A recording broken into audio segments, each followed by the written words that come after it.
बिस्मिल्लाहिर्रहमानिर्रहीम। अल्लाह के पाक नाम से एक आज का एक छोटा सा सेशन करते हैं by management council UK Pakistan की तरफ से, and we are really honoured we in the prime minister secretariat and we special guest the most important person in Pakistan new Pakistan, and Dr. Ishrat Hussain. Everybody knows he's a known personality, and he's now right now he's the level of federal minister and advisor to Prime Minister on institutional reforms. Sir, thank you very much for giving this honor and time. Shukriya. Dr. Sahab, you are mashallah a legacy, a legendary legacy, having decades of experiences. Now you are sitting in the helm of the affairs. Everybody is depressed, everybody is frustrated, sir.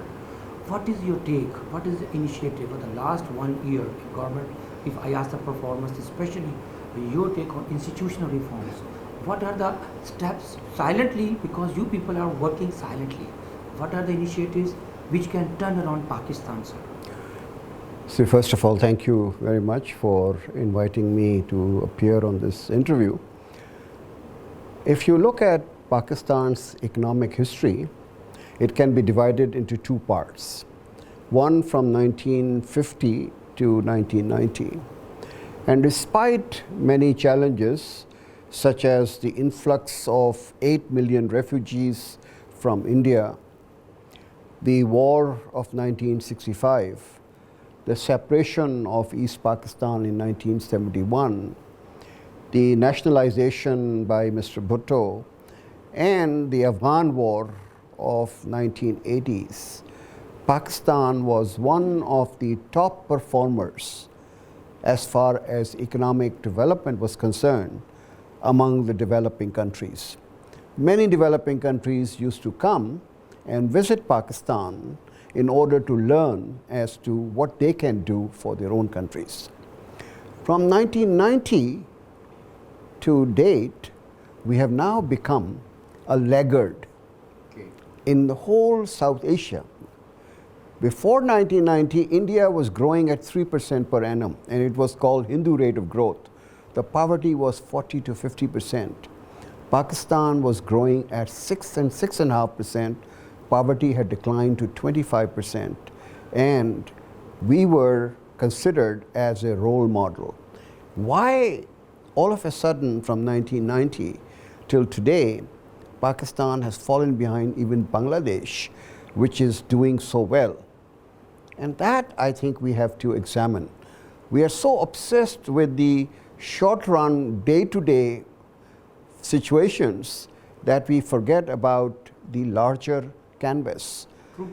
If Pakistan has to learn from its own history, it is that institutions which are delivering the public services and which are facilitating private sector to do business, if these are strengthened, if they are based on performance, based on meritocracy, then the country will move ahead.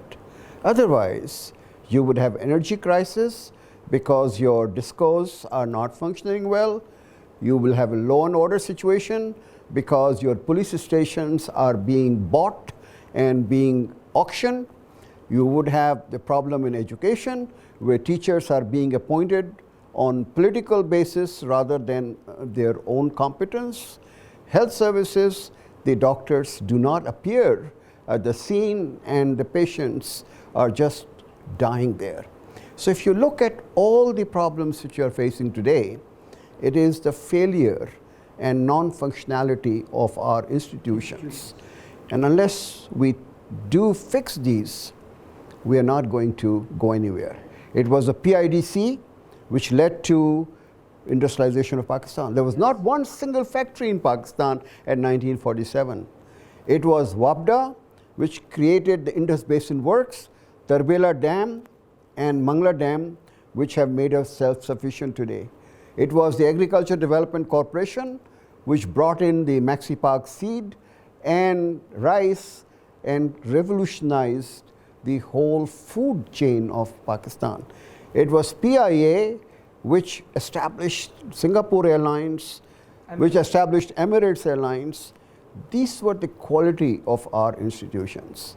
And today, if you look around, every one of these institutions is in deep trouble and is not functioning. Serious deterioration. And that is where our job is to reform and bring about structural changes and regain the glory of the past so that we can now compete with the rest of the world. Inshallah. That is the whole problem. Sir, my second question is regarding if any development happens in any world, part of the world, two critical variables or factors contribute towards the growth. The first is investment, especially local and FDI, foreign direct investment. Second, export. What happened with these two factors? Because without the developing these, focusing these two critical areas, we cannot develop, get the economic independence. Yeah. What is your take? I think you're absolutely right. If you compare India and Bangladesh as to why they have moved ahead, their investment rates are almost 30%, and mostly it is financed by domestic savings. Pakistan is still struggling for 15% investment rate, and most of it is not domestically financed. It is remittances and foreign borrowing. Yeah. So this is not a viable solution. We have to make a lot of savings, both in the public sector, in the household, as well as in the corporate sector, which will finance investment. Now, your question is quite right. Why investment is not taking place in Pakistan? I give you the example of India just as a comparison. In 1991, Narasimha Rao, who was a Congress leader, Prime Minister, brought about the first reforms in India to dismantle the license Raj, liberalize the economy, integrate it with the rest of the world, which is quite different from Nehruvian model of economic growth. Nothing happened in India because both the domestic investors and the foreign investors were waiting whether a new government, which may be from the opposition, will continue these reforms and will there be a consistency in the policies. And when Vajpayee from BJP became the Prime Minister, the whole Indian narrative changed and Indian economy took off. It grows now by 7 to 8% because both the domestic and the foreign investors were convinced that whosoever comes to the government, these economic policies would continue. Investor needs continuity of economic policies, predictability and consistency. If you are making your money, you must know when your project comes to stream, your rate of return will be 15%. But if during the pendency of your project, the tax rates are changed, the regulatory regime is changed, some new policies are made, your project is completely destroyed. Why would you then invest in the country? So we need a political consensus as far as the economic policy framework is concerned. And therefore, I'm very happy that the talk by the opposition and the government about the Charter of Economy. You may have political differences, but let us have a Charter of Economy where we specify what the long-run direction of the economy would be. And all the political parties, I think, can agree on the major ingredients of such a charter. And that will pave the way for a confidence revival among the investors. And you will see that a lot of both foreign and domestic investors would come to Pakistan. Sir, my third, thank you for enlightening us. My third question in a sequence regarding the human capital development. And this is another critical factor for the economic growth all over the globe, sir. What the government, this PTI government, is taking the initiatives because they have been criticizing the previous government regarding building of the infrastructure, the bridges and blah blah. They are not investing in human beings, and 65% population is below 25 years of age. This is a youth bulge, and we need to harness this resource. What is being an educationist as well? what is your take? What are your suggestions for just making this human resource, making this human capital? I think Best you of- raise a very critical point. In the 21st century, it is not agriculture or industry Yeah. which is going to propel the economy. It is the knowledge economy. And in order to have a vibrant knowledge economy, you have to invest in your youth and human resources. Unfortunately, today we are investing in education, but there is a mismatch between our production of the graduates and the supply which is coming in from our colleges and universities and the demand of the economy. We are producing graduates who have no skills and who have no knowledge.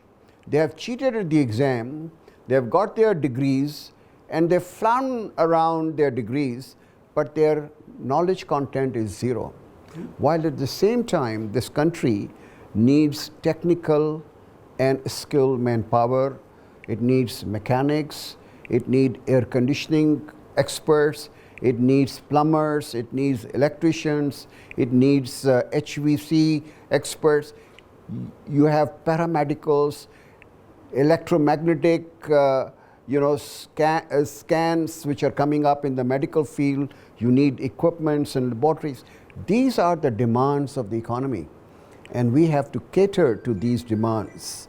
Otherwise, we will not be able to benefit from the knowledge economy.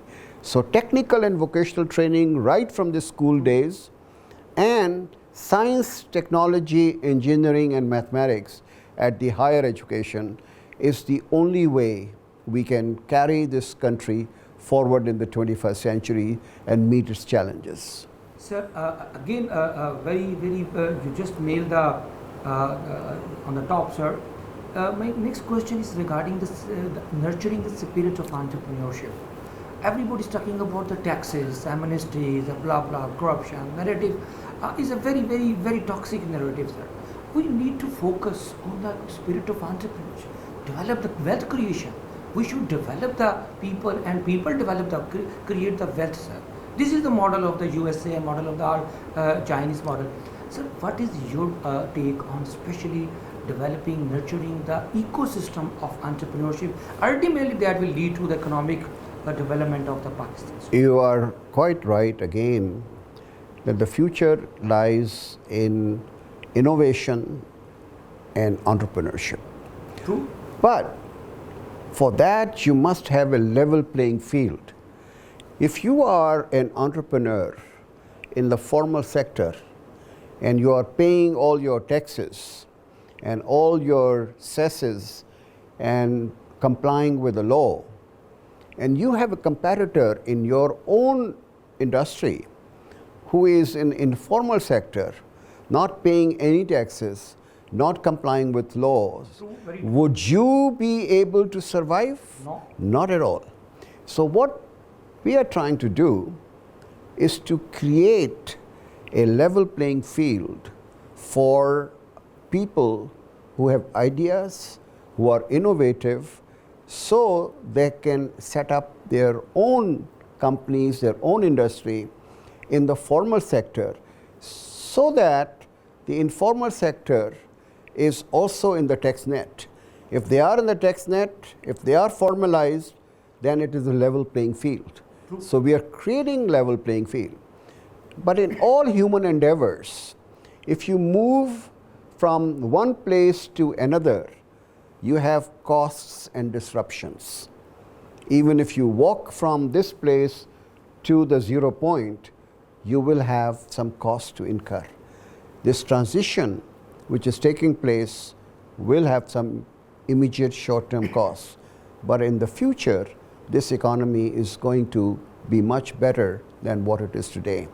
And that is why there is so much noise that people who are inflating their property values as far as the bank loans are concerned, but declaring 1/10 of the value as far as the registration and the taxation are concerned, are crying loudly because they are being heard.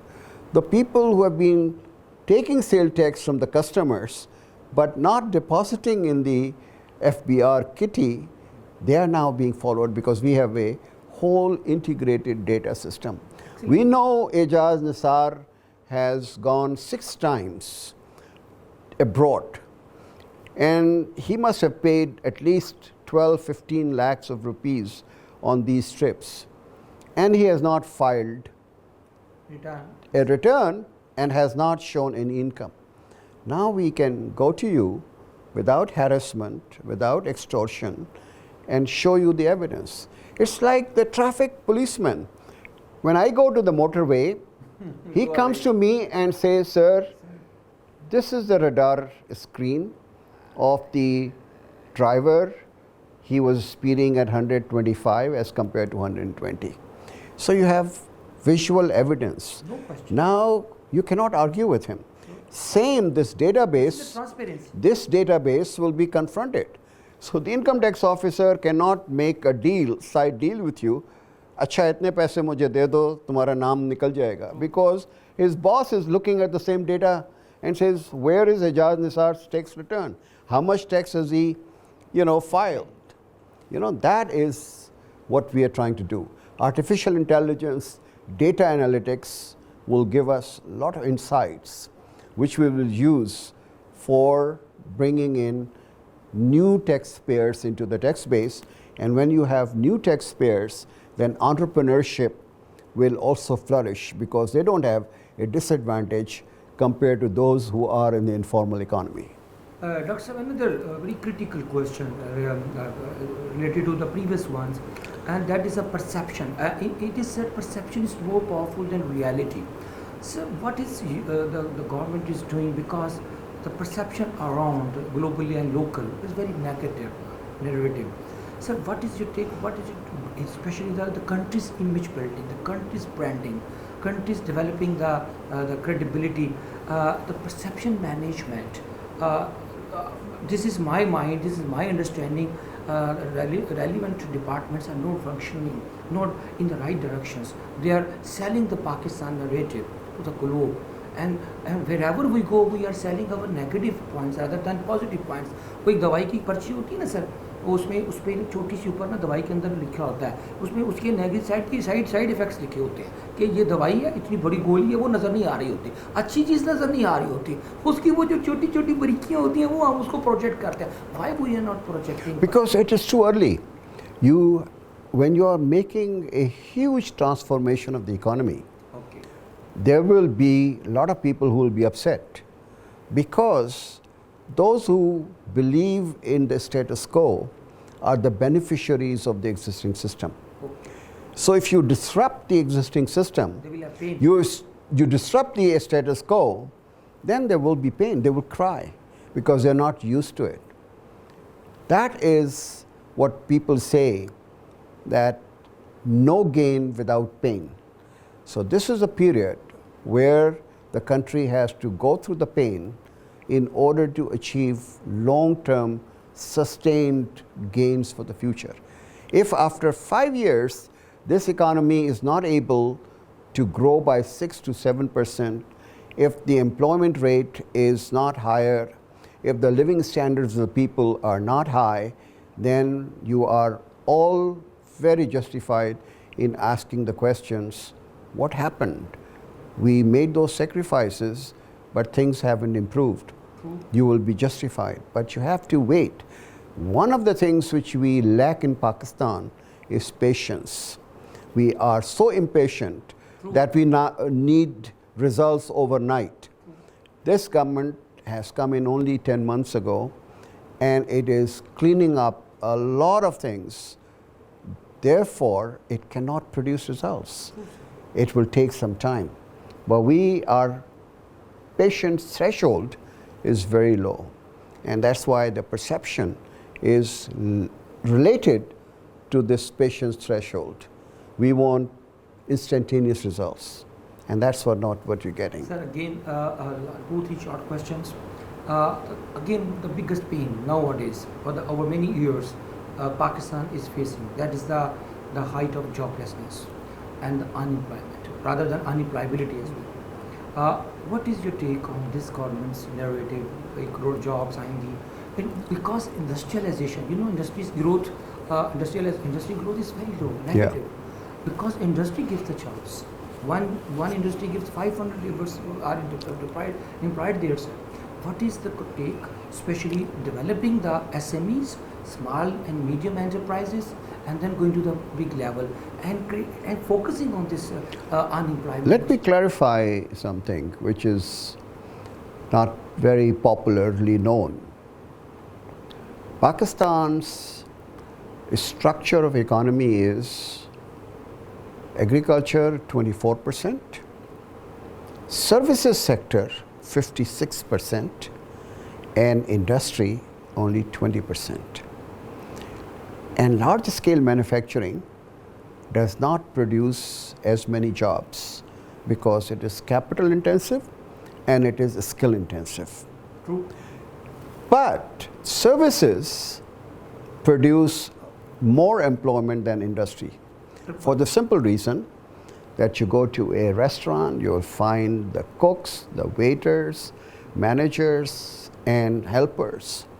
You go to transport, you will find the cleaners, the conductors, the checkers, the drivers, and each one of them has a multiplier effect.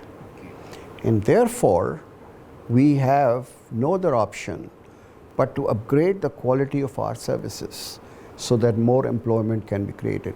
The shirt you are wearing today may cost you $40, but the fabrication in the factory is worth only $5. The remaining $35 are all services like financing, insurance, transport, wholesale trade, retail trade, accounting, designing. They all go into your shirt.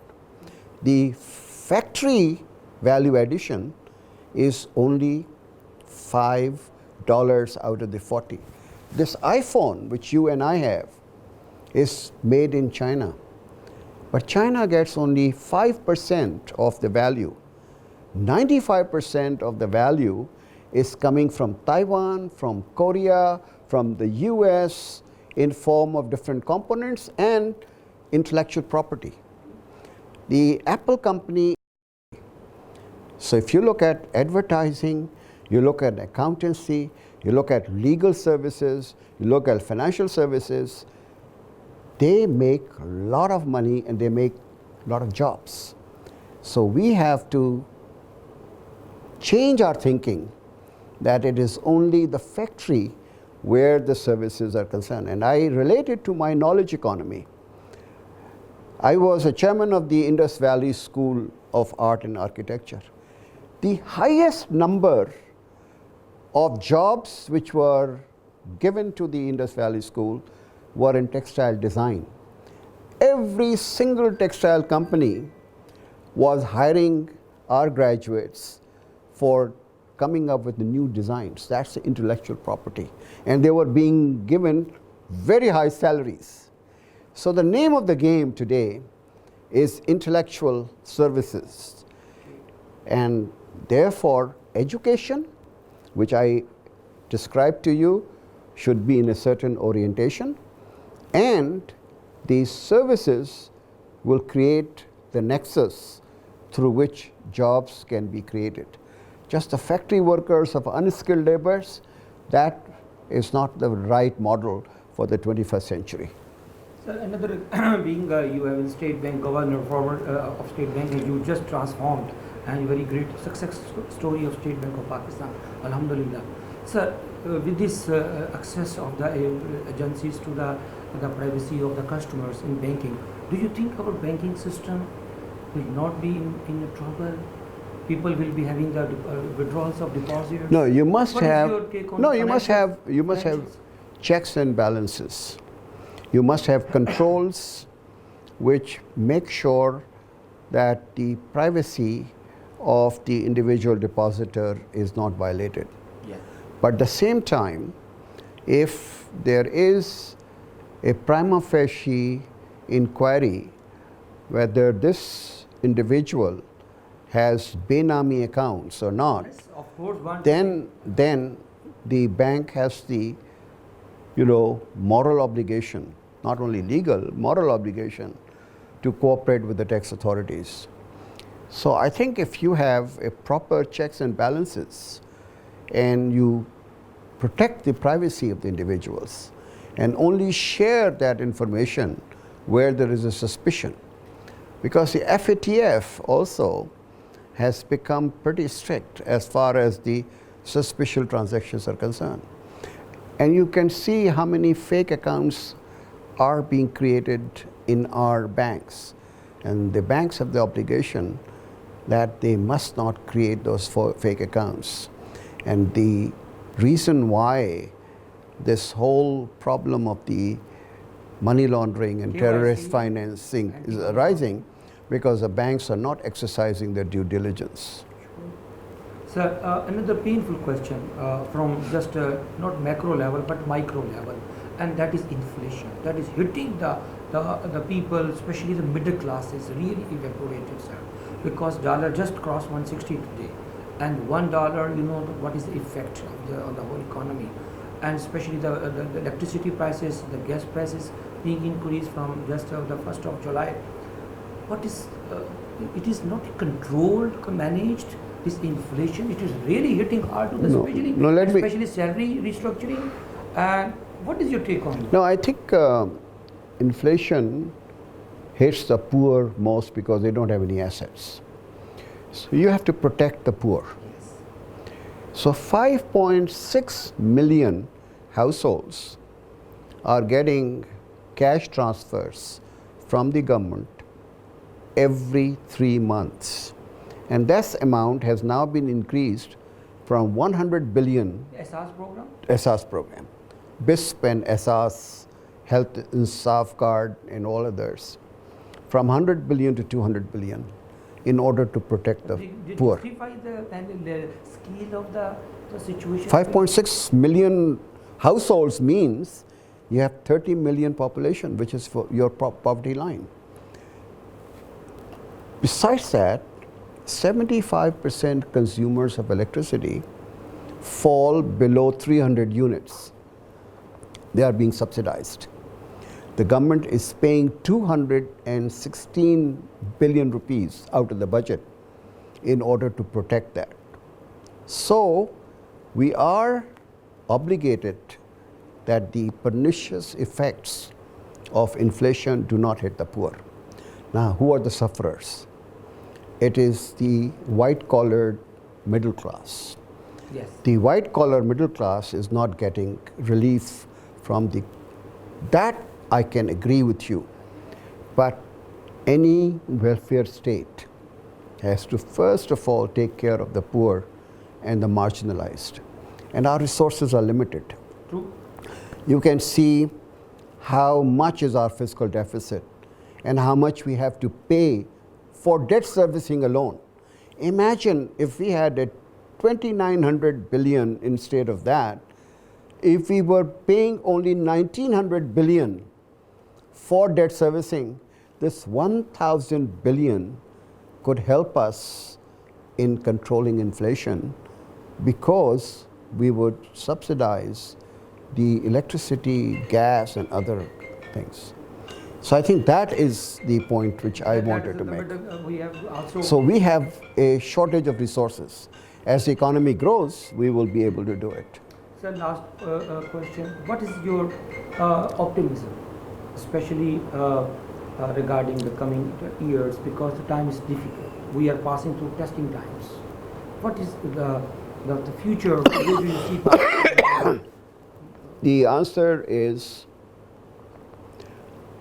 that instead of playing blame game, where the government blames the private sector blames the government, provinces blame the federal government blames the provincial governments. We have to work together. If we don't work together, then we are torn apart in different areas, Which is right now we are. which is what is happening. So my question is simply, are you going to leave a better Pakistan for your children and the grandchildren, or you want to satisfy your needs and greed of today? That is the choice you have to make. If you really want a prosperous, vibrant Pakistan for your children and grandchildren, then you have to modify and alter your behavior.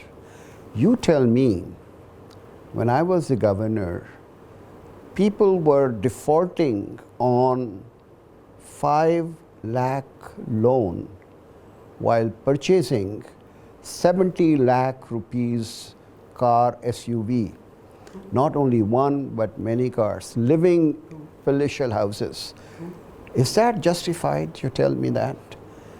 We just keep on harping on the same tune. Whether this is government or another government or other government, we say all our ills are because of the government, which is true, I'm not denying that. But we have to change our behavior. In my book, I've taken the society, the private sector, the judiciary, the civil service, the military, the external actors, and the religious leaders. All of them have a role to play Of course. in the resurgence of economy. And if they don't play their role, this economy is not going to go anywhere. It will remain even in worse conditions than what it is today. So that is my optimism, that for God's sake, let us pull ourselves together. And as Quaid-e-Azam said, unity, faith, and discipline. If we had followed that, we would be in a different country altogether. Last question about our honorable Prime Minister Imran Khan Sahab. What one thing you really like him? People tell him he's a handsome. Sincerity and focus on getting Pakistan. Because this is the hope. This is the bigger. Very hope. He is the sincerest person I have known among the politicians, who is really not looking for his personal interest or his family interest, but for the betterment of the country. That, and for the poor particularly. I am quite amazed as to how much passion he brings to the cause of the poor. And that is why I think we should have optimism. Sir, thank you. Thank you.